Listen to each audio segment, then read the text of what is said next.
I am Michael's fiancé, his childhood friend. That day, I saw him kissing another girl, the so-called good friend. I really can't stand her. She's sickly and so pretentious, he complained, holding her. His good friend giggled. She's pretentious, because you spoiled her. I told you to set some boundaries, so she wouldn't dare act like that again. You didn't listen, so who's to blame? Oh, so that's how it is. Actually, I'm not someone who absolutely needs him. Later, just as he wished, I left. But he suddenly changed, saying he wouldn't marry anyone but me. That night, Michael messaged me, asking me to bring the wine from home to the bar. I had caught a cold yesterday, feverish and dizzy, I had stayed in bed all day, and he knew that. I'm not feeling well, can you order a drink? I messaged. His call came through right away. When I answered, there was a burst of laughter from the other side. Quiet down. Let's see how Michael deals with her. Ha ha ha. Is he willing to? She's so frail. Amid the laughter, he spoke. Have you eaten? I froze for a moment. Yeah. Everyone's waiting, and it's so hard for you to bring something? You have the energy to eat but not to come over? I took some cold medicine, and now I feel dizzy, I said hoarsely. Michael, forget it. Just give us the money if you lost, came a harsh female voice. I recognized it immediately. Michael's good friend, Monica. She giggled. You're going to lose to us today, and your little wife isn't listening again. The teasing resumed. A wave of nausea suddenly surged in my stomach. Stacy, I don't want to say this again, Michael's voice came through, thick with impatience. I closed my eyes. Okay, I'm coming. I took a taxi to the bar. As soon as I pushed open the door, I saw Michael standing in the center of the room, kissing Monica passionately, surrounded by laughter. When they saw me, the noisy crowd immediately went quiet. Monica, noticing the change in atmosphere, glanced over and screamed, shoving Michael away, as though she had seen a monster. Michael stumbled back a few steps and furrowed his brow when he saw me. He looked completely drunk. When he locked eyes with me, Monica, almost unconsciously, wiped her glistening lips and flustered, said, Stacy, don't misunderstand. We lost a game, and we're being punished. I scanned her light camisole and white miniskirt. Michael and his other buddies had praised her more than once. Pure and sexy. I walked over, holding back my headache, and placed the wine on the glass table. The wine's here. I'm leaving. Don't be mad. Monica suddenly grabbed my arm, rubbing her nose and tears all over me. I turned around, frowning at her.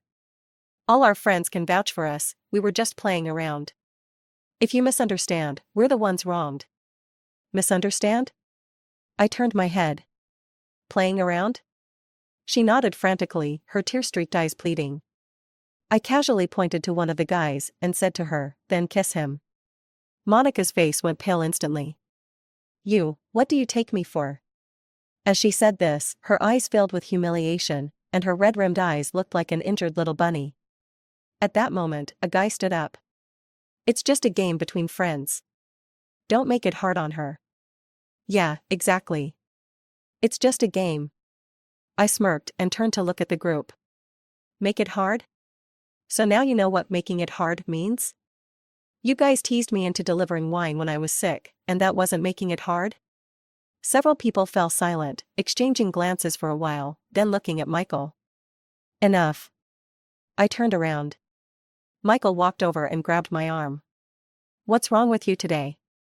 I told you, it's just friends messing around. Why are you making a scene? You've ruined the whole vibe. Monica's a girl. Do you really have to embarrass her like this? A girl. His good friend was suddenly a girl again. Sorry, Stacy, it's my fault. At that moment, Monica was crying like a flower in the rain. If I had known you two would fight, I wouldn't have insisted on drinking. So the wine was for Monica, after all. My earlier guess had been confirmed, and a wave of exhaustion hit me from all directions. Right now, I just wanted to leave this ridiculous place. I shook off Michael's hand and turned to walk away. Don't be mad. Monica came over to stop me, and I pushed her away. She stumbled and weakly fell into Michael's arms. Michael's anger seemed to flare up with her fall. Stacy! Stop, he yelled from behind me. I turned around, seeing him holding the sobbing Monica, his face dark with rage. Apologize to her. I stopped in my tracks and looked at his angry face calmly. This face had once shown me so many expressions: worry, affection, tenderness, helplessness. Now, he was constantly glaring at me, all for his friend. If you don't apologize today, we're breaking up, he continued. At that moment, all of his friends in the room watched us, eagerly awaiting the show. I felt like a monkey in a circus. Fine, I said, stepping forward. What? Michael frowned. Michael, don't. Monica looked at me, then affectionately patted Michael, her eyes even redder. What's wrong with you? Don't make it hard on Stacy. What did you say? Michael asked again. I said, fine, I said, looking at him calmly. I agree. Let's break up. Maybe because I was still a bit dizzy, it wasn't until I got into the taxi that I realized my house keys weren't in my pocket. They were probably dropped in the bar's hallway. I had to go back and find them. Thankfully, the bartender had found them. As he handed them to me, Michael's room door suddenly opened. Monica was supporting the drunken Michael, walking toward the bathroom while complaining, no matter how mad you are at Stacy, you still need to take care of your health. If you don't care about yourself, at least someone else does. Michael, grinning stupidly, cupped her face. You know, why isn't she as thoughtful as you? Just bringing wine, and she pulls a face, wants to break up. Stacy is pretty thoughtless. You've been so good to her. Any other girl would be so jealous. But she's just saying break up because she's mad. You're a rich second generation, how could she bear to break up with you? Doesn't she always cry and come back? Rich second generation, money, Michael paused. Maybe you're right, she's after my money. Then, he murmured. Actually, sometimes I'm really annoyed. She's so sickly, I don't mind her, but she keeps acting so pretentious. Monica sighed. I'm telling you the truth, don't get mad. You spoiled her, and now she's pretentious. We told you to set some boundaries so she wouldn't act up, but you didn't listen. Who's to blame? Stop thinking she's just after your money. Look at the way she's controlling you. If it's really about money, I bet you'd never break up with her. Don't make yourself miserable. With that, they entered the bar's accessible bathroom, and the door locked behind them. My stomach turned again. I turned and left. Maybe because of the night air, I woke up in the middle of the night with a fever. In my days, I seemed to dream of the old days with Michael. We grew up together in an orphanage. I had always been sickly, and from the moment I could remember, Michael was always by my side. He would chase off the other kids who bullied me, find doctors barefoot when I was sick, hold my hand and promise in his childish voice, "Don't worry, I'll take care of you for life." And once, when the orphanage caught fire, he was rescued but ran back in to save me. His shoulder got burned by falling embers, leaving a permanent scar. At that time, I thought to myself, what kind of love could be more important than one's own life? I had no parents, no relatives, Michael was the only person in the world who treated me the best. So, I told myself, Stacy, you have to always treat Michael well. When I was 16, Michael's biological parents found him. It turned out he was the lost heir of a wealthy family. They took him back, and suddenly, he became a rich man. But he didn't forget me. He would secretly visit my high school, bring me food and medicine, and we promised to apply to the same university. And indeed, we were admitted to the same university. We became the most envied couple on campus, and it was also during this time that Monica and a group of her friends entered my and Michael's lives. Monica was a small-time internet celebrity who had gained some fame in the university town, known for her boyish personality. She seemed to be friends with almost every guy around her. Michael's family owned a significant business in our city, and I could tell what some of the people around him were after. I had warned Michael more than once. But he didn't take it seriously. On the contrary, he enjoyed being the center of attention, with everyone admiring him. After we officially started dating in university, Michael took me to his family's house. He told his parents that he would only marry me in this lifetime. Michael's biological mother had a kind face. She doted on Michael, but was unusually harsh on me. In her eyes, I, an orphan with an unclear background, wasn't worthy of their family. When his parents disagreed, Michael stood outside their villa in the rain all night, and the next day, he had a high fever and was hospitalized with pneumonia. I felt so sorry for Michael. To avoid making him choose between me and his family, I tried my best to please his mother. I endured her deliberate provocations, accepted her constant criticism, and was always mindful of my actions to avoid giving anyone a reason to criticize me. Over time, she reluctantly accepted me, but still called me over every weekend for her so-called wife training. That day, the household staff had the day off, and I was left alone to serve Michael's mother and her friends. I poured tea, washed dishes, and held an umbrella. "You're just weak because you don't do enough physical work," Michael's mother would say, looking at me, drenched in sweat and gasping for breath, while fiddling with her freshly done nails. "You just need to work more." Her friends would examine me with scrutinizing looks. "You look so frail, can you even have kids? Maybe you should take her for a checkup. If she can't even have children, that'd be such a loss." In Michael's family, I felt like an object, constantly being judged, criticized, and commented on by those who looked down on me from above. I didn't tell Michael about all this. I knew how hard he worked taking over the company, and I didn't want him to worry about the tension between me and his family. And honestly, it didn't really matter much. As long as Michael loved me, stood by me, and continued to support me, these grievances didn't seem so important. After graduation, I received a good job offer. But Michael didn't want me to take it. That was when we had a huge argument. He said I was being too spoiled. "Don't you know how bad your health is?" He was furious. "I don't get it. My family is offering you a life of luxury, letting you be a housewife, and you're still dissatisfied? Why are you so selfish? Do you know how much effort I put in for my family to accept you? Why can't you understand me just once?" He started crying as he spoke. "That year, I risked my life to save you. Can't you just compromise for me a little?" So, I compromised again. Because he had saved my life. Because he had been so kind to me. Because he was the only light in my life.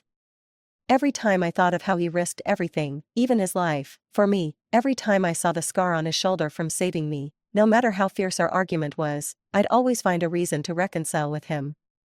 I didn't ask for anything else, just that we could be together forever. But only today did I realize. He thought I wouldn't leave him because I couldn't bear his money. Turns out, he was tired of me. Today's little test, the same as before, wasn't the first time. And I probably went to deliver the wine because I was subconsciously trying to end things, trying to crush the last straw that had held me back. In the dream, tears kept streaming down my face. The sunny boy from my memory seemed to be standing behind me, waving his hand, happily shouting to me. "Stacy, wait for me. Let's walk together." But I no longer wanted to walk with him. I was too tired. Letting my tears flow endlessly, I took one step after another. Until I reached the end of the sunset, and when I turned around, the figure I had once known was long gone, washed away by my tears, leaving no trace behind. The next day, I woke up with my fever gone.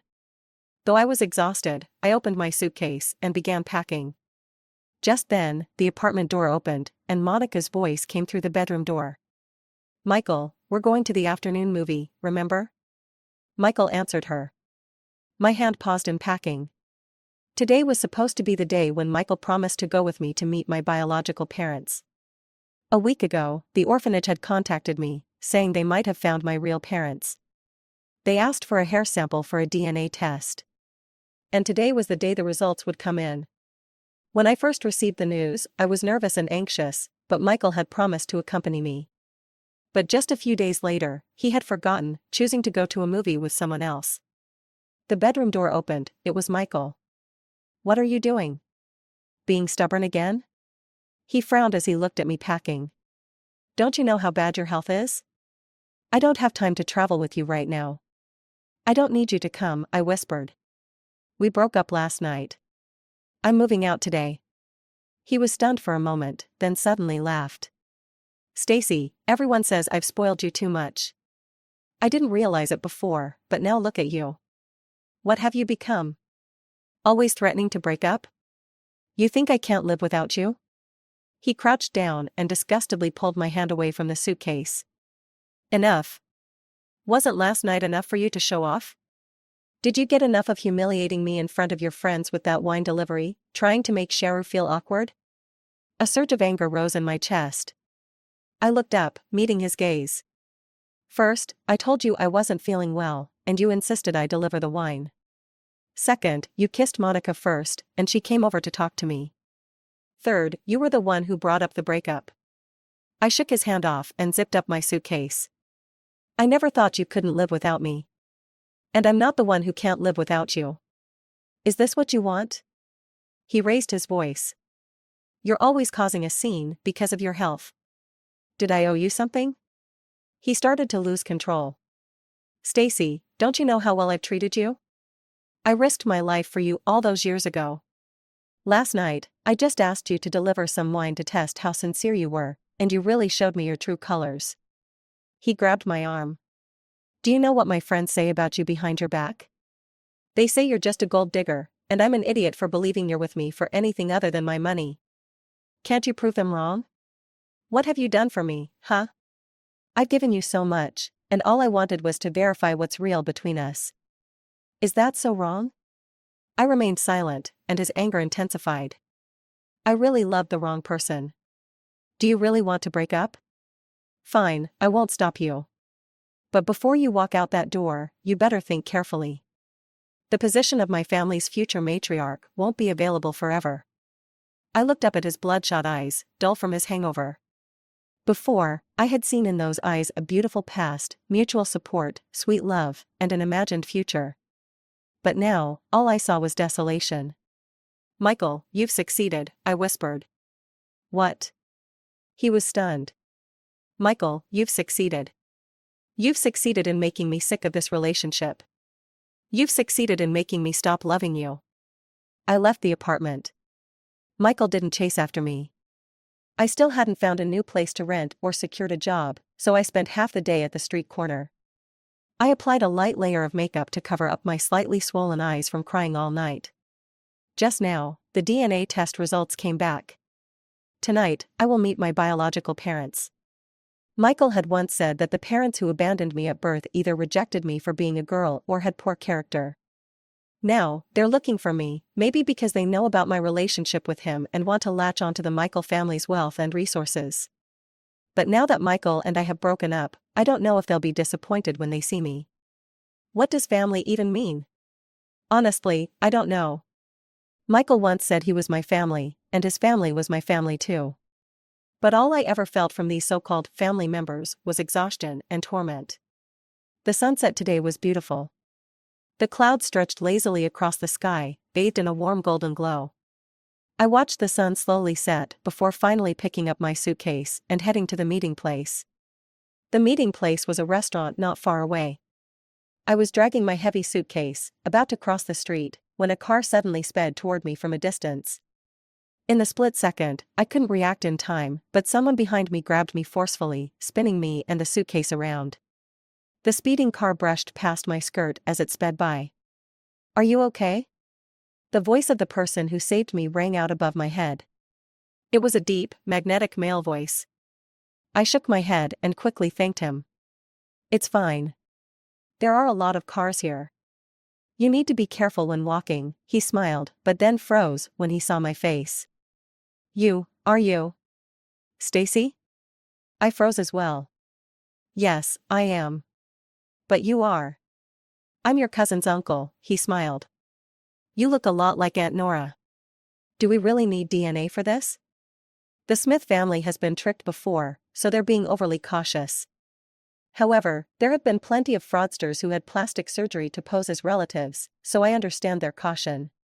He sighed. Let's go. He warmly took my suitcase. The Smith family is large, and there's a lot of gossip. We're meeting at a Wilson family restaurant to protect you. I've cleared everyone involved, so don't worry. You said. Smith family. Wilson family. He thought for a moment and then smiled. I forgot to tell you, he laughed, you're the only daughter of the second son of the Smith family. I'm Nestor from the Wilson family. My sister married your cousin, so our two families are in-laws. Smith family, Wilson family. Before I could process it, I was already at the door of the restaurant with Nestor. A group of people was standing at the entrance, anxiously watching us. At that moment, a beautiful lady suddenly rushed over and hugged me. "Is it Stacy? Is it really my Stacy?" She cupped my face and cried uncontrollably. "It's really my child, our child is back." A tall man walked over from behind her, his eyes also red. "Yes, our child is back." I looked at the face in front of me, one that looked 70% like mine, and couldn't help but feel a lump in my throat. "Let's go inside," Nestor whispered beside me. Until we entered the VIP lounge, my biological mother never let go of my hand. I could feel her hand trembling slightly. Today, the director of the orphanage and the police were also present. They shared the story of how they found me. It turned out that when Nora, my mother, gave birth to me, she had hired a nanny named Paula. After giving birth, Nora was sick for a while, and Paula, seeing her in poor health, tried to seduce my biological father, Oswald, using her looks. Oswald didn't fall for it, and Paula, humiliated, sneaked back after being fired and stole me.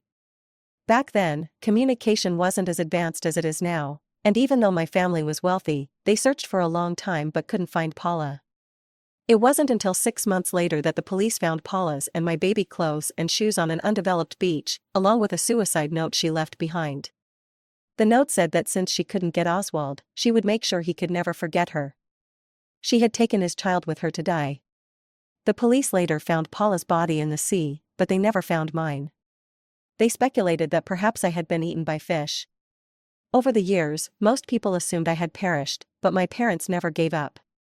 Oswald and Nora never had another child, and they held on to a glimmer of hope, searching and waiting. But Paula hadn't actually killed me. Maybe it was the last bit of kindness in her heart, or maybe she wanted to cruelly satisfy some twisted desire, but she left me at the door of an orphanage in a neighboring city with a note saying my name was Stacy and that my mother had been unmarried and unable to raise me. Later, that orphanage caught fire, and we were all sent to an orphanage in Seaciyt. Because I had a record, no one ever thought I might be the missing heiress of the Smith family. For all these years, I had been in the same city as my biological parents, but we never met. It wasn't until recently, when Nestor, the president of a Wilson family charity project, was talking to the director of my former orphanage, that they mentioned the fire. The director pulled out old photos of the children, and Nestor noticed that I looked exactly like Nora when she was a child actress. He grew suspicious and shared this with the Smith family. The Smith family had been scammed too many times by people claiming to be long-lost relatives, even with fake DNA reports, hoping to inherit Oswald and Nora's immense fortune 100 years later. So this time, they were as uneasy as I was, but dared not hope too much. They were eager to meet me but held off, fearing the bigger the hope, the greater the disappointment. That night, I returned home with my parents. My uncle and cousin's family were also there. Mom held my hand and gently asked, "Stacy, we heard from the orphanage director that you're dating Michael from the Jones family, is that true?" I froze. We don't mean anything by it," she quickly added. "Although the Jones family is not as well off as ours, if you like him, we support you." I shook my head. "Dad, Mom, we've already broken up." Dad asked what I planned to do next and whether I'd be willing to learn how to manage the family business. I hesitated. I didn't have much work experience. "I'm afraid I might not be capable," I said, looking down. "You just got back, why are you in such a hurry?" Mom immediately complained. That night, I slept with Mom. I sleep lightly, so I knew she woke up many times in the middle of the night, gently stroking my hair, and several times I heard her quietly sobbing. The next morning, Dad personally made me breakfast, his eyes red as he watched me eat, carefully asking if I liked it. In the days since returning home, I've felt a kind of familial love I've never experienced before. They've been trying to make up for lost time, but I know that over the years, they've probably suffered more than I have. A few days later, my cousin found me, and Nestor was with him. Cousin said that Dad's health had not been good in recent years. The mental strain of searching for me and the work pressure had been like 2 mountains weighing on him. The doctor had long advised him to retire and rest. I had already noticed the signs from his graying temples. He was 5 years younger than Uncle, yet looked much older. "Stacy, the family has 2 main business sectors, one is under me, and one is under your father. Your father's part will eventually be handed over to you." Cousin asked, "Are you willing to learn?" I lowered my head, thought for a long time, and finally nodded. "I'll try." Cousin let out a sigh of relief, and Nestor, who had been silent up to this point, suddenly spoke up. "I don't think it's a good idea to just put her in the company directly." Cousin looked up. "Why not?" "The people at the company are sharp. She looks so much like Aunt Nora." "Do you think people won't guess her identity?" "Rumors are one thing, but such a work relationship and interpersonal dynamics wouldn't be ideal for her learning." Cousin furrowed his brows. "You're right." "So?" Nestor smiled. He walked over. "If you really want to learn how to manage a company, how about you come to work at my place?" I blinked. "What?" He blinked and said, "The Wilson is no weaker than the Smith family." After getting my parents' consent, I started working at Wilson Company. "Didn't you say you'd be going to the business department?" On my first day at work, I stood in Nestor's vast office, staring blankly at my temporary ID badge. It boldly said President's Office. "Why would you need to go to the business department?" Nestor was signing documents. "What you need to learn is how to manage a company," he said. "So?" "Of course, you need to learn from the best teacher." "The best teacher? Who?" I was a little confused. He looked up from the pile of documents and flashed a toothy smile. "Of course, it's me." At first glance, Nestor seemed like the typical spoiled rich kid. He loved cars, collected all kinds of luxury vehicles, and even built a private garage at home just for them. He had also participated in racing competitions. He was into sports, too. Every evening, he'd play basketball at the company's court for at least an hour. His regular exercise habits kept him in top shape, with broad shoulders, a narrow waist, and long, straight legs. I heard many of the female employees would volunteer to work overtime just to watch him play. But after spending time with him, you realize that's all just a facade. He's an excellent manager. After becoming his assistant, I sat in on negotiations, client meetings, and conferences. He appeared laid back but was always able to pinpoint the other party's weaknesses with a casual joke. He seemed indifferent to many things, but he always had full control, handling everything effortlessly.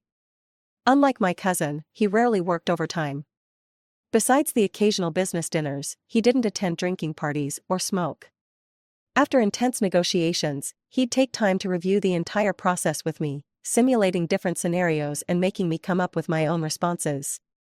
He'd also have me write meeting agendas beforehand and point out the key points to focus on. His observation skills were sharp. If I looked the least bit tired, he'd tell me to rest. At first, I insisted that I could push through. "There's no need," he said, laughing. "Why push yourself when you're tired? A philosopher once said that rest is for a longer journey ahead." "Who was it?" I asked, eyes wide. He blinked. I forgot his name, but I think his point makes a lot of sense." Spending time with Nestor was comfortable and relaxed, but there were always subtle pointers and moments of insight. He never pressured anyone, but he was great at guiding them. The constant tension and stress in my heart seemed to ease and relax in his presence. Being with him, I really learned a lot and grew quickly. But at the same time, his brilliance made me question myself. Can I really do this? Can I achieve what he's achieved? A month passed quickly in the busyness of work. One afternoon, while shopping at Wilson's family mall, I unexpectedly ran into Michael and Monica. Nestor's birthday was next week, and I wanted to buy him a gift as a way to thank him for all his help. But he really didn't need anything, this mall was his, after all. After a lot of back and forth, I finally decided on a red braided string that I would personally weave for him, as a symbol of good luck. At least it would show my appreciation. As I passed a few luxury brand counters, I suddenly heard Monica's voice. "You bought this perfume for Auntie? She'll definitely love it." The mall was almost empty at lunchtime, and the sound of high heels clicking on the floor echoed. When I turned around, both of them saw me at the same time. Michael looked a bit sluggish, but his eyes seemed to light up when he spotted me. "Stacy?" Monica glanced at Michael, then at the bag in my hand, and quickly walked over with a smile. "Stacy, you're buying a birthday gift for Auntie too?" she gasped. "This gift? If you listen to me, something like this won't do." Get something more high-end, Auntie will love that. Michael raised his chin when he heard Monica. Where have you been for the past month? He frowned. Don't think that just because you braided a string, I'll forgive you. As he spoke, his gaze fell on my ID badge. What's this? Eh? President's office? Monica read the words on my badge, covering her mouth and laughing. Stacy, how did you end up working as a receptionist at Wilson Group? Temporary worker? Michael's frown deepened. Where I work is none of your business, I said flatly, turning to leave. Now, that's not right, Monica stepped forward and grabbed my arm. She looked up at Michael with a pained expression. You can't just be upset and not think about Michael. Just then, Michael spoke. Monica, wait for me over there. Monica froze for a moment, then reluctantly walked to the side. Michael came over and snatched the gift box from my hands. Why are you working as a receptionist? Are you trying to embarrass the family? He said angrily. Stop messing around and come back. You haven't been home for so long, and Mom's angry. She's asked me about you several times. I told her you weren't feeling well, so she didn't say anything. Do you really want to make a scene like this? You think just because you braided some cheap red string, she'll forgive you? Michael. I snatched the box back and coldly interrupted him. We'd broken up. How many times do I have to say it? The red string is for someone else, it has nothing to do with your mother. But he still wouldn't let go of my hand. Why are you being so stubborn? What a coincidence, right? Let go of me. Stacy. I turned around and saw Nestor walking over with another assistant. Michael froze when he saw Nestor. You're Nestor Wilson? Nestor turned and looked at him coldly. Who are you? I'm Michael Jones. Michael hurriedly handed over his business card. My parents reached out to you before, wanting to discuss a partnership with Wilson Group for consumer goods and become your distributor. Our bidding for this year is already over, Nestor smiled politely. If you're interested, you can submit a bid again next year. Please consider our company? Michael looked panicked. My parents know you're into cars, they want to invite you. Nestor interrupted him. My personal preferences have nothing to do with company decisions. Mr. Wilson, your receptionist Stacy is Michael's girlfriend. Monica, who had snuck up beside us, suddenly shouted. Everyone froze. Michael looked confused and frowned at Monica, while she stepped forward with a smile. We're sincere about this. To impress you, we had Stacy work as your receptionist. Let's see if you'll give us a chance, right, Stacy? Nestor looked at me, stunned. Ex-girlfriend, I corrected him. Michael seemed to realize what Monica's intention was and immediately forced a smile. She's just joking. We're not broken up. She even came here today to buy a birthday gift for my mom. She doesn't know much, but if she caused you trouble, I hope you can forgive her. We really want to get to know you. Over the years, our two families have worked together, and we think it's a pity. I'm not asking about exes, Nestor ignored him and turned directly to me. When did you become my receptionist? Before I could speak, Monica jumped in. What? This is fake? Forged ID? Michael's face grew darker. I just wanted to. I know what you want, Nestor waved his hand. You want to discuss the partnership, right? Michael looked eager. Sure. So, who's your assistant? My assistant, Nestor turned to me. Since you two already know each other, I won't bother introducing. He added, but she's very busy, so remember to make an appointment in advance. When Nestor and I left, Michael and Monica were still standing in place, looking as if they'd been struck by lightning. Why did you want me to handle this? I asked after explaining my relationship with Michael. He paused for a moment before responding. I heard from my cousin that Aunt Nora wanted to give you the Smith family's golf club, but you turned it down. I nodded. The Smith family golf club was basically a gathering place for local high society women. There was a certain threshold for membership, and my mother had been the club president for years.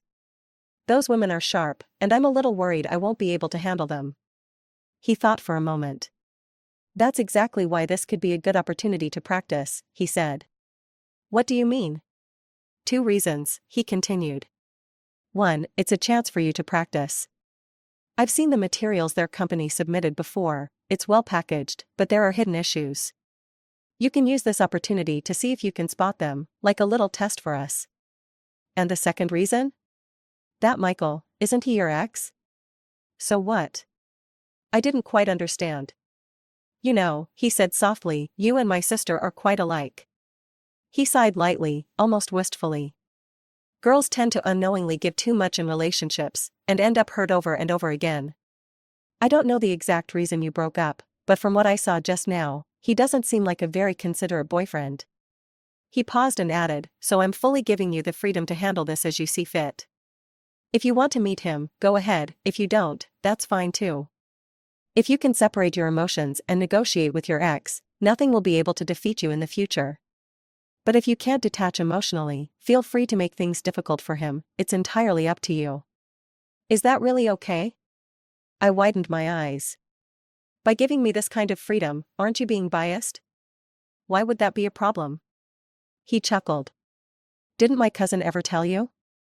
I'm the kind of person who always helps family, not principles.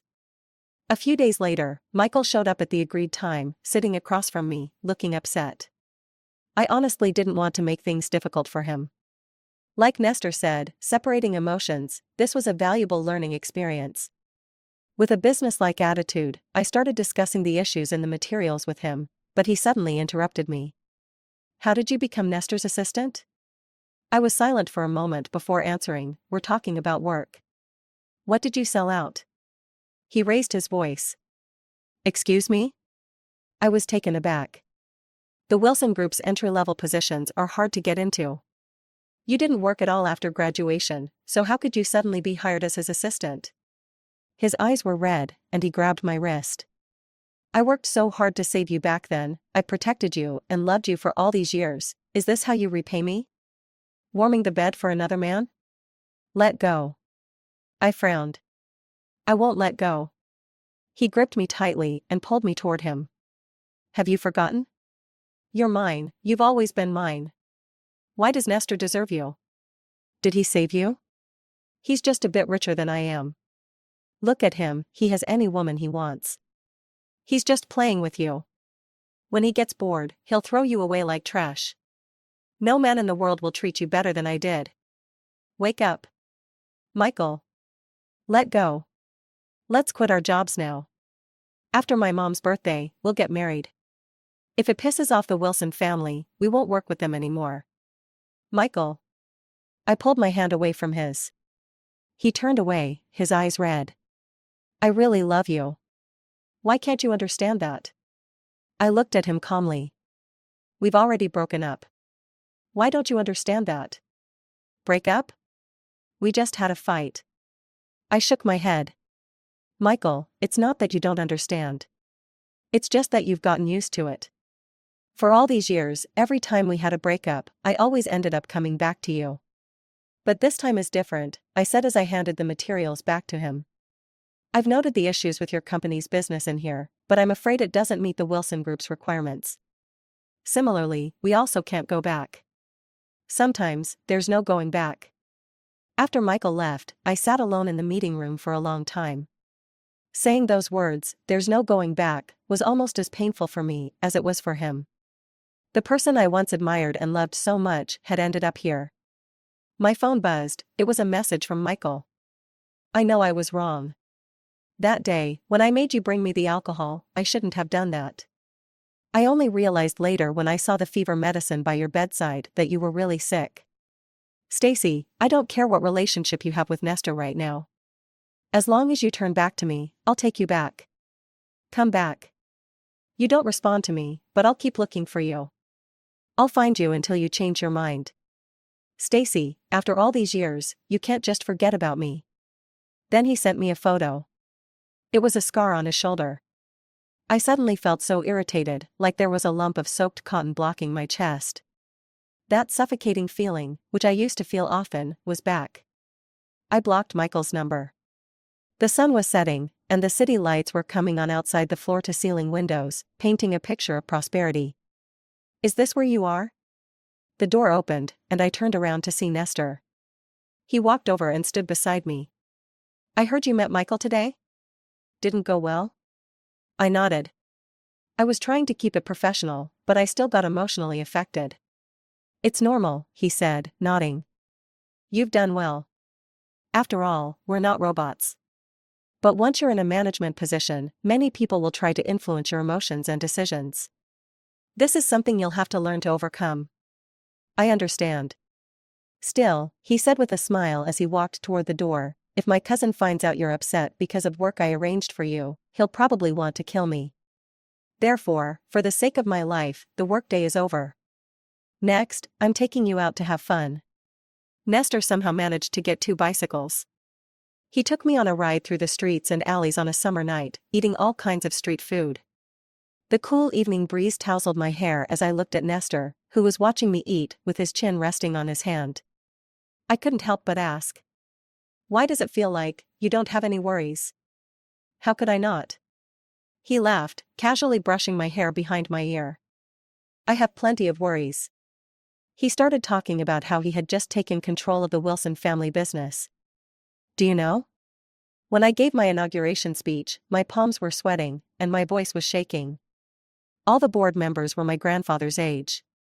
They're all sharp. I was so anxious, hoping to get their approval. I even dreamed about meetings in the middle of the night. What happened next? I realized that, actually, I didn't need their approval. You just need to be true to yourself, and please yourself, and they'll naturally submit. But, capabilities also have their limits, I said, lowering my head. I've never been good at socializing. I've always been weak and spent a lot of time alone. Nestor and I were different. He had been trained strictly from a young age to take over the family business, while I had lived as an ordinary person for over 20 years. He shook his head.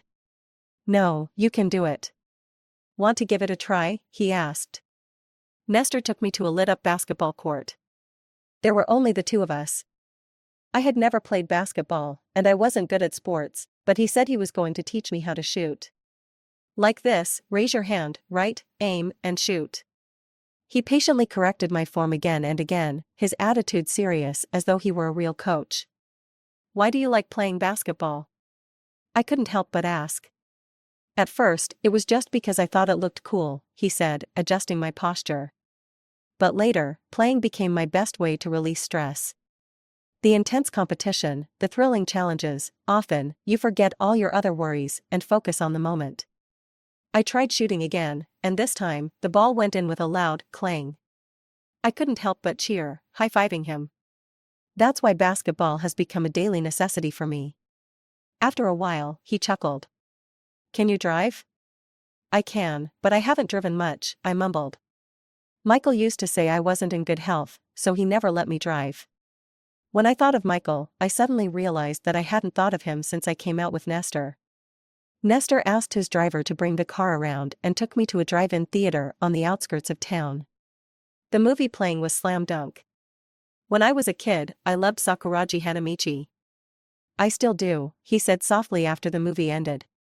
A lot of people have different opinions about this film, especially about why the story focuses on Miyagi, and I admit I do feel a bit regretful too, but I understand the author's intent. We all want to be like Sakuragi, a natural-born genius, but most of us, like Miyagi, have to work our way up from being ordinary. As long as you stay true to yourself, keep pushing forward, and never give up, you'll eventually get the chance for that game-winning shot. Even if you don't score, just getting to play, being in the game at all, is enough, don't you think? The end credits were rolling on the big screen, and suddenly, I understood the meaning behind his words. Thank you for today, I said softly. I'm a sensitive and observant person, and I had long realized that everything tonight, though seemingly casual, had been carefully planned by him. He was helping me regain my confidence, pulling me out of the emotional hole I dug for myself, and pushing me to break free from the prison I had built within my own mind. You're too easy to move, he teased. You're going to get taken advantage of by men like that. I'm thanking you. I glared at him, puffing out my cheeks in frustration. Why are you ruining the mood? I was thanking you because you actually care about me. He raised an eyebrow. A gust of wind blew, and the leaves rustled in the trees. He opened his mouth to say something, but I couldn't catch the words. Well, I only care about those I like, he said finally. The next day, I told my mom that I was willing to take over the golf club. I wanted to give it a try. She was thrilled and quickly made all the necessary arrangements. At the club that day, the assistant informed me that someone was waiting outside to see me. Me? Yes, she brought a gift and insists on meeting you. I furrowed my brows and went outside. Sure enough, it was Michael's mother. She was holding a box, but the smile on her face vanished as soon as she saw me. Stacy? What are you doing here? She gasped, glaring at me. A few days ago, Monica told me you'd been trying to get in with rich people, and I didn't believe her. Are you here with some random man? I've always said you're not a good person, she sneered, then raised a camera to take my picture. Now I've caught you red-handed. Don't think that just because you're with a man you'll get a membership here. This club is hard to get into, and not just anyone can join. I looked at her calmly, sat down at the tea table, and poured myself a cup of tea. Actually, not just anyone can join. If that were the case, you wouldn't have submitted 10 applications and still been rejected. What did you say? She raised her hand in fury. I'm telling you, with your behavior right now, there's no way I'll ever let you marry Michael. Marry Michael? I sipped my tea leisurely. You might want to focus on why you can't get into this club. You. Just then, the assistant brought Michael's mother's application materials over. Michael's mother immediately plastered a smile on her face. Miss Smith hasn't arrived yet? The assistant glanced at me and then at Michael's mother. Isn't this Miss Smith? What? Her smile froze, and she looked back and forth between me and the assistant. You're joking, right? We're not joking, the assistant said, clearly confused. Miss Smith is very busy today, but she specifically made time for your interview. Miss, she turned to me, do you need any more documents? No need, I tossed the materials onto the table and stood up. The interview is over. Wait. Wait a minute. After a long pause, Michael's mother seemed to realize something and hurried over, grabbing my sleeve. Stacy. She forced a smile. It's a misunderstanding. We're family, aren't we? I pulled my arm from her grip. Don't you remember? You just said, in your own words, that you would never approve of me joining your family. Come on, we've known each other for so long. I've always thought of you as my daughter. Sorry, a cold voice came from behind. My daughter's not in the habit of adopting mothers left and right. I turned around. Mom? My mom walked over gracefully, radiating a chill that seemed to freeze the air around her. You're Mrs. Jones, right? Michael's mother? The one who made my daughter work as a servant at your house every week for the past few years? Michael's mother froze. It's a misunderstanding. It's all a misunderstanding. I always thought of Stacy as a daughter-in-law. My daughter of the Smith family will never work as anyone's servant, no matter who she marries. My mom, who was already taller than Michael's mother, towered over her like a queen. Of course, if this is your family's tradition, I can consider offering you a membership here as a lower-tier member, if you're willing to work as a servant every day. Michael's mother stammered, then grabbed her gift and fled in embarrassment. Check if any of the women she associates with have memberships here. If they do, revoke them immediately, my mom ordered. Then she turned to me and hugged me tightly. Stacy, I'm sorry. If I had found you sooner, you wouldn't have had to suffer. I shook my head and hugged her back, tightly. In the end, I had already received the most precious thing in the world. After all, what could be more valuable than having family who would always stand by you, no matter what? The distant people and events no longer mattered. I just hoped I could grow up quickly and become their future source of support. Because of the busy schedule at the golf club, I hadn't been to Wilson's company for 2 weeks. After having lunch with my mom that day, I decided to stop by. When I arrived, I noticed the staff in the president's office whispering among themselves. You haven't heard? Renee leaned over to tell me in a low voice. You know we were organizing the files recently, right? So we hired some temp workers from an outsourcing company. One of the female employees is something else. She has nothing to do, so she keeps running to the president's office, dressed very provocatively, making the drivers stare. Just then, the door to the president's office opened. Renee made a shoot gesture, giving a meaningful look in that direction. Nestor stepped out first, followed by Monica, who was blushing and looking demure. When she saw me, Nestor waved. Stacy, perfect timing. Come join us for lunch with the client. I hesitated, then walked over. Monica glanced at me and quickly moved ahead, standing beside Nestor. The walk was silent, except for the sound of Monica's high heels clicking on the floor. Once we reached the private dining room, Monica immediately sat next to Nestor and sweetly asked, Mr. Nestor, can we order king crab later? Nestor smiled. Let's wait until the client arrives. At that moment, the door opened, and both Monica and I froze. It was Michael. Monica? Michael said, clearly surprised. What are you doing here? Monica hesitated, but Nestor interrupted her. Let's start serving, he said, cutting the tension. The TV in the room suddenly turned on, showing a scene from Nestor's office, where Monica was placing a cup of coffee in front of him with an overly eager smile. Are you not Michael's friend? Nestor asked. Actually, I don't know him well, Monica replied. He's been pursuing me, but I haven't agreed to anything. After all, he and Stacy are a couple. I don't do third parties, and I'm not interested in him. Mr. Nestor, I actually don't think much of Michael's character.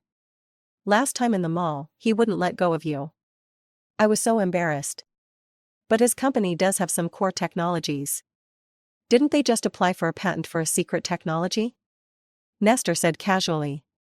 Monica leaned in. Actually, if you're interested in that technology, I could help you. The scene cut off at that point. Nestor tossed a sealed envelope across the table to me. I haven't opened this envelope, so I don't know whether it's real or not. To be honest, this technology, if we wanted to use it, it'd be easy enough. But it's just not what we're interested in. He absent-mindedly fiddled with the red string I had given him, then added slowly. If Miss Monica sent this to me intentionally, I respect your boldness. But honestly, you probably don't know me very well. I'm not interested in this kind of woman. If she didn't send this, though, I must admit I admire your courage.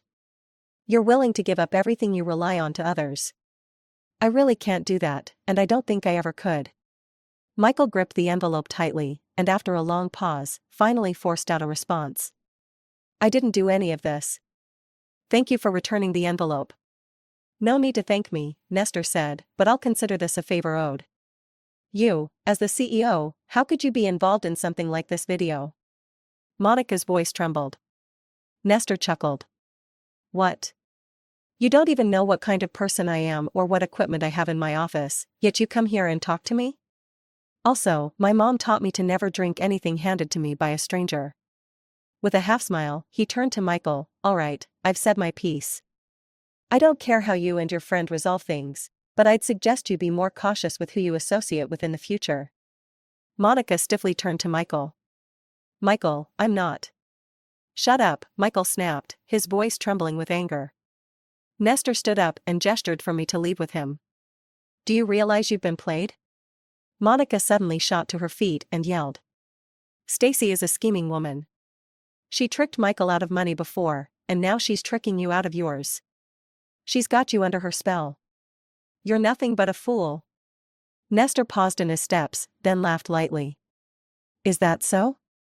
He turned back toward her. If it's really her, then I'd say I'm happy to be played. Monica stared at him in disbelief, just as Michael's phone suddenly rang. Mom, what is it? Can't we talk later? What? You're saying?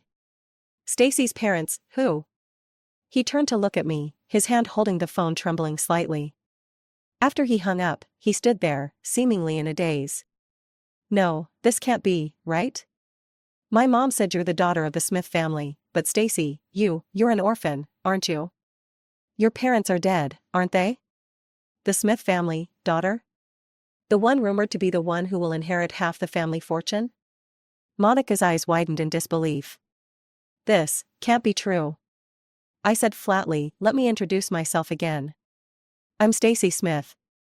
As we left the private room, faint sounds of Monica's sobs and her arguing with Michael could still be heard.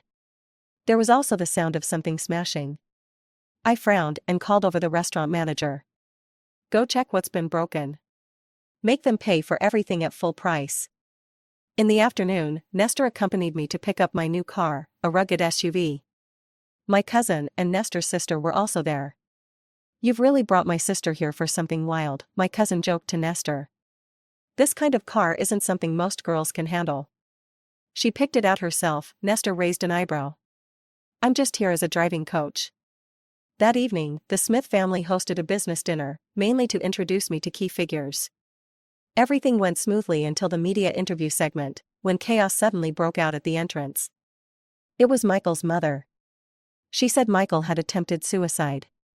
Please, Miss Smith, Michael saved your life. He risked his life for you. She burst into the room, kneeling in front of me in front of all the reporters. You can't just throw him away after you've recognized your family. He's loved you all these years. If you don't want him, he really will go die. Michael's mother cried loudly, the reporters rushed to take photos, and the scene turned into a frenzy. In the lounge, my family and Nestor were all present. Stacy, don't worry, you don't need to go to the hospital. We'll take care of this, my dad said. The media's already been briefed. There won't be any photos tonight, my cousin added. You've had a long day, you should rest for a bit. I lifted my gaze and met Nestor's eyes across the room. I shook my head. If I'm going to take over the Smith family business, I shouldn't keep relying on all of you to fix my problems. This matter is my responsibility. I'll handle it myself. Despite my insistence, my family still insisted on coming with me to the hospital. In the hospital room, Michael lay pale and weak on the bed. As soon as he saw me, he grabbed my wrist. Stacy, he cried, tears streaming down his face. I knew you'd come. You wouldn't leave me. You say you can't live without me, was it because of the Smith family's money? He froze. What are you saying? He looked hurt, as though I had accused him of something terrible. How could you think that of me, Stacy? My feelings for you have nothing to do with money. So you do understand, I said, that saying something like that would hurt? The air fell heavy with silence. He seemed lost for words. I slowly pried each of his fingers off my wrist. I'm here to make you see clearly. You and I are really over. Do you know why I've always had trouble breathing for so many years? He stared at me in confusion. Because in this relationship, I always felt suffocated. Suffocated by love and affection that felt like pressure, suffocated by doubts and tests, suffocated by countless moments of disappointment and hopelessness, suffocated by endless emotional exhaustion, suffocated by a self that was both fragile and unwilling. Can't you see? I used to tell myself that everything you did was for my own good, but love isn't supposed to be a cage. It's not a way to repay a debt. It shouldn't be filled with doubt. True love doesn't need tests or equal returns, it requires trust without reserve and a willingness to give. When you started doubting our love because of other people's words, when you continued relationships with other women despite knowing the ambiguity between us, when you kept blaming the breakdown of our relationship on my faults, that's when we were really done. That's why we could never be together. So you've been wanting to break up with me all along, haven't you? His voice cracked with emotion. I know you never loved me as much as I love you, but I love you more than life itself. Yeah. Michael's mother suddenly burst in, crying out. He saved your life. Who else could be better to you than him? You can't be so heartless.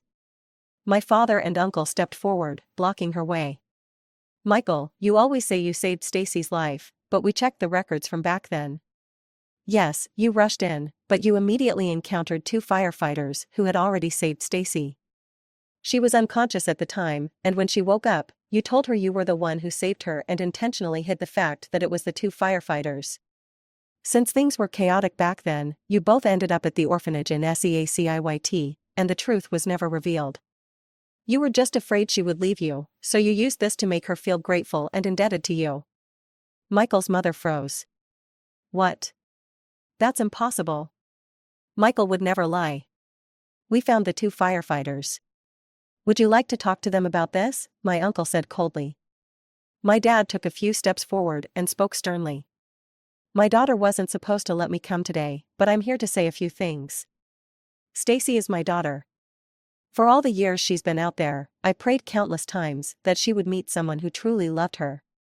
Michael, maybe at the time, you truly risked your life to save her, and as a father, I thank you for that. But what you and your family have done to my daughter all these years, do you have any self-awareness? Our Smith family has always advocated for kindness, and Stacy inherited that. She's grateful, rational, considerate, and kind-hearted, but that's not an excuse for you to deceive and mistreat her. If we're going to argue this, let's sit down and go over everything one by one. How you've mistreated my daughter, even making it impossible for her to find work. Do you really think we didn't know all this? No, that's not it. Michael's mother's voice cracked with emotion. She's in poor health. Michael only stopped her from working so she could rest at home and recover. Poor health? My cousin and Nestor walked in. After my sister came home, she's been perfectly fine. We're also curious, Nestor added, turning to face Michael. What kind of relationship could have tortured her so much, that a healthy body kept breaking down? Nestor then turned his attention to Michael. Michael, you've never dared to face the truth, because you've always been a coward. You're afraid that even if you break her wings, you still won't be able to keep her, that you don't deserve her. But she was never a bird that could be caged. How could a soaring eagle ever be confined by a cage? I paused for a moment before stepping forward. Stop making a joke out of your life. This is the last time I'll say this to you. Whether you live or die next time, it will have nothing to do with me. Goodbye. I turned and walked away. Michael's mother collapsed onto the ground, muttering, "How did it come to this?" Meanwhile, Michael remained sitting on the edge of the bed, frozen, until we had left. Afterward, I instructed the company's PR team to suppress gossip media reports about Michael and me, releasing an official statement. Michael still tried to contact me a few more times, but neither my family nor I responded. I was busy studying company management and taking on a few smaller business ventures. It was like breaking through a thick layer of ice and finally seeing the vast ocean beyond. The first success often leads to the second, the third. I didn't try to please anyone, I just focused on doing my best. Over time, I began to see genuine respect and recognition on the faces of those at the company. I didn't want to be a sheltered princess in a greenhouse, what I wanted was to be a leader who could stand on my own. So what if I started late? So what if I'm a girl? I nervously but excitedly embraced new challenges, pushing myself to reach higher peaks. I'm grateful for my family, for the unconditional love and support that helped me become a better person than I ever thought I could be. And of course, there was that person. That night, Nestor invited me to join him at the basketball court. I could now make three-pointers.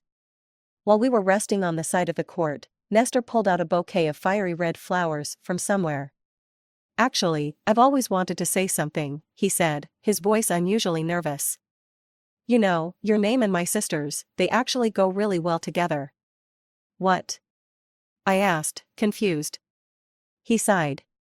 I know this confession is kind of cheesy, but it's the first time I've confessed to a girl. I've been thinking about it for days.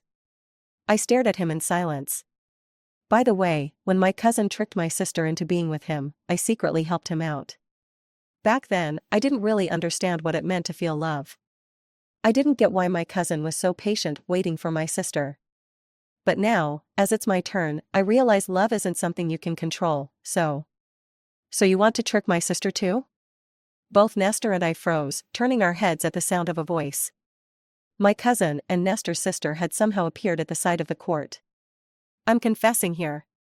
How can you interrupt me like that? This is repaying kindness with grievance. Nestor exclaimed, frustrated. When my sister was with you, I helped you so much, he continued. Yeah, my cousin said, walking over. But thanks to you, we spent so many years apart before finally getting together. Damn, you really hold grudges like this, huh? No matter what, I have to take responsibility for my sister. My cousin came up to me. Let me say a few words. Stacy, I know Nestor pretty well, he said. Nestor raised an eyebrow. He might seem unreliable sometimes, and not very reasonable, but he's a very protective person and someone you can trust.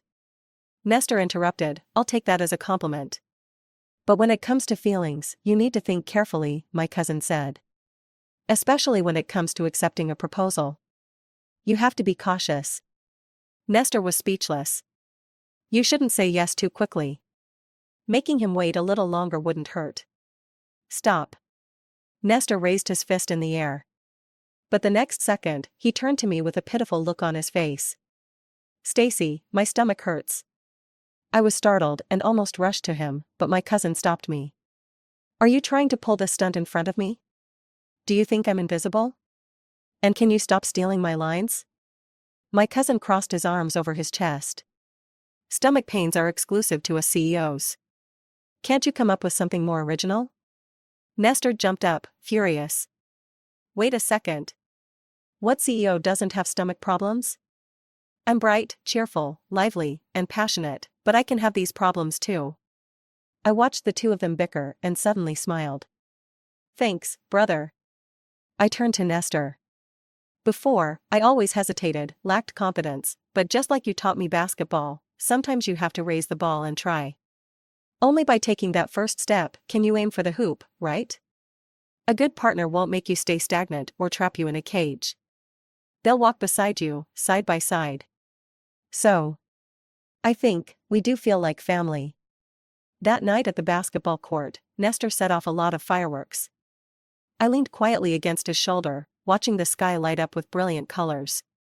When my cousin and Nestor's sister were about to leave, Nestor put his hands in his pockets and called out to my cousin. There's one more thing I need to ask you. What are you going to do about Michael? I wasn't going to deal with that clown anymore, but if I don't teach him a lesson, he won't learn. He'll keep bothering me. Teach him a lesson, huh? My cousin looked up at the sky. The two of them stood side by side, looking at the sky together. Maybe, let him go bankrupt? At that moment, Nestor's sister suddenly twitched her lips. She leaned over and whispered. My husband started reading male-targeted novels recently. I think my brother's been reading them too. They even exchanged thoughts on their reading. What should I do? And now it's even becoming a thing. Nestor and I exchanged a glance and laughed in unison. Reading novels, huh? Really scary. Soon after, Michael's company's financial scandal quickly trended on social media. During the investigation, even more problems surfaced, such as fake products and substandard goods being exposed. Michael's company's cash flow dried up, and no bank was willing to lend them money anymore. Nestor sighed. We're just exposing the bad things he's done over the years. Their fate is in the hands of the consumers they've deceived. I occasionally heard updates about Michael and Monica from old college friends. After Michael's company failed, all of his good friends cut ties with him, afraid he would ask them for money. Monica cut ties with him too. On one side, Michael accused her of stealing company secrets. On the other side, several girls exposed flirtatious chats between Monica and their boyfriends. This became a huge scandal. One of the girls, who was a little extreme, hired someone to beat Monica up. She was disfigured, and she's still in a lawsuit with that girl. But none of that mattered to me anymore. Nestor and I were focused on preparing for our wedding. One day, I parked by the roadside to buy something. When I came out, I saw a girl standing in front of my car, looking it over. When she saw me, she seemed a little embarrassed. I really like your car. But if I drive it, won't people think it's not very feminine? I smiled. Since you like it, why worry about what others think? She hesitated. Because in social situations, I always need to fit in. I shook my head. When it comes to socializing, the most important thing is making yourself comfortable.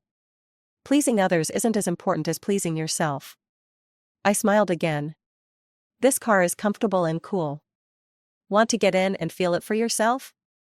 Her eyes lit up, but after thinking for a moment, she shook her head. No, I'll save up for it next month. I'll buy one myself.